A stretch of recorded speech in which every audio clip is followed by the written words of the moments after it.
In this video, I will show you how you can hide apps on the iPhone 16, 16 Pro, Pro Max, and the Plus. So let's get started. First of all, just tap and hold on the app which you want to hide. For example, I will hide this app.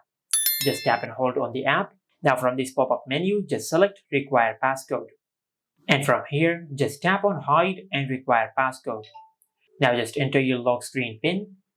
And from here, just tap on Hide App.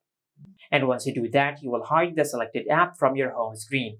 Now to find the hidden apps on your iPhone, just swipe to the left side and open the app library. And from here, you will find a folder called Hidden. Just tap on it. Now just enter your lock screen PIN. And once you do that, you will find all your hidden apps in this folder. Just like that.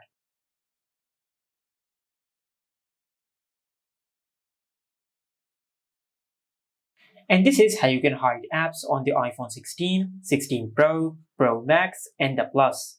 Make sure to like, comment, and subscribe. Thank you for watching.